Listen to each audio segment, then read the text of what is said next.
Hi, I'm Leo, Managing Director of Wired, and we are in the beautiful little village of Torrita di Siena in the Tuscan hills. We're here today to talk about Dig VR, the most immersive and realistic digging game made for VR.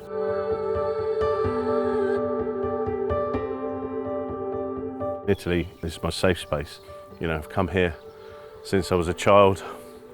This is the house my dad made. My dad moved to England in 1962. He built a life there, built a family there, and was in England for more than 50 years of his life. In England, he worked 3 jobs. He worked during the day, in the evening, and the weekends, just to try and get enough money to make sure the family was secure. In the early 80s, he had this house made, and then literally poured everything he had into it, emotionally and financially. And also, his vision was that the family would move here. He put in a lot of effort into this. And it's not until you get older that you really kind of appreciate what things people do and what they mean when you're young and rebellious and you kind of think you know it all. Yeah, sadly I had that type of relationship with my father for many, many years.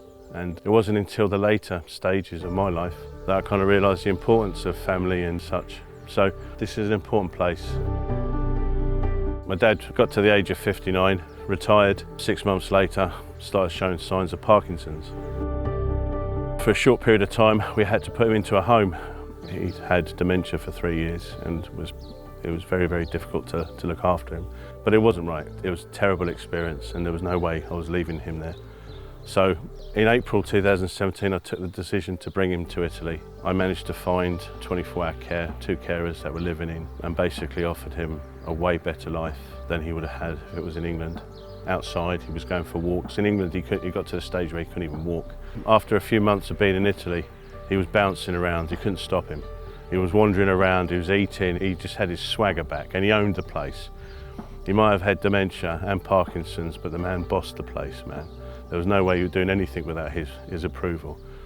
And he was back. There was a period when he was back, and I was kind of happy about that. 2020, at the beginning of lockdown, I came to visit my dad in Italy. And on one of the days when I was only here for a weekend, the government shut down the country, so I couldn't go home. And I had a choice to make. Do I want to quickly get out, or do I want to stay here? So I phoned the office, and I said, right lads, I'm coming back tomorrow. And stupidly, I coughed, just for a bit of a laugh, just to play on the COVID thing. And everyone in the office kind of panicked and said I was diseased and shouldn't come home. And if I did go home, there'd be a mutiny and no one would come to work. I thought, you know what? I looked around and I'm surrounded by Tuscan hills. I'm in the countryside. I've got fresh air. I've got my dad inside who was sick, and I had the opportunity to spend some quality time with him. And I thought, you know what? Sod you, office, I'm staying right here.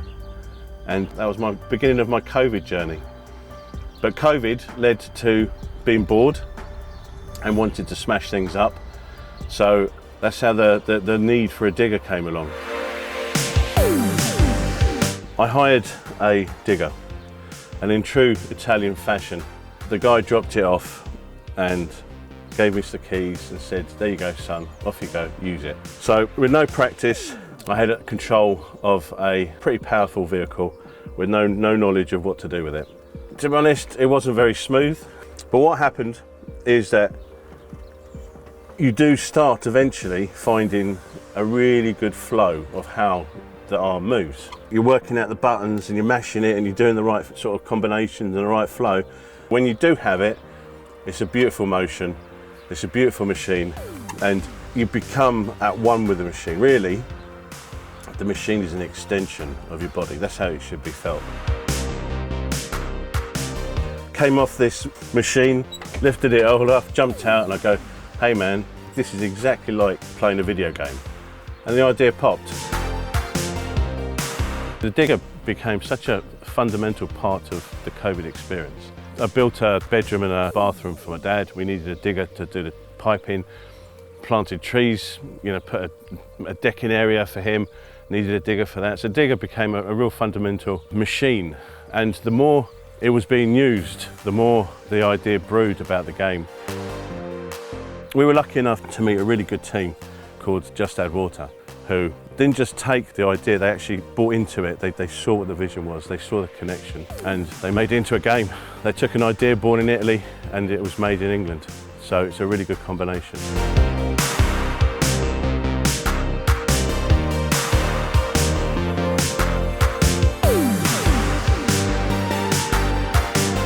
COVID was horrible.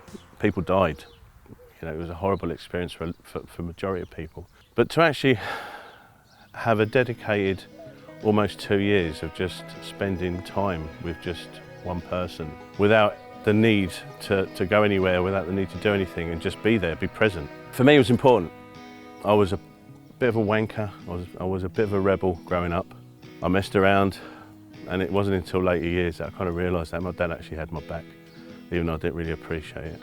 So yeah, I was trying to do what I could to make it up to him and just give him a best life possible towards the end. Sadly, 2022, February 15th, the fight became too much.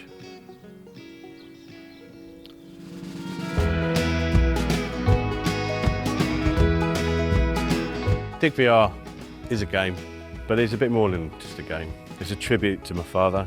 Sadly, he's not here to see the game come to fruition, but he was definitely here for the duration of the idea, and even shouting at me, "Get off that digger, what you doing, boy?"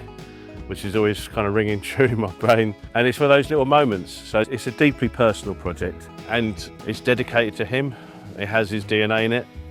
It has his memories in it. I mean, it's not about the death of a parent, but it's definitely about the bond between a parent and a child. And I think the Just Add Water team have managed to nail the experience, the emotional experience, as much as the technical and game experience.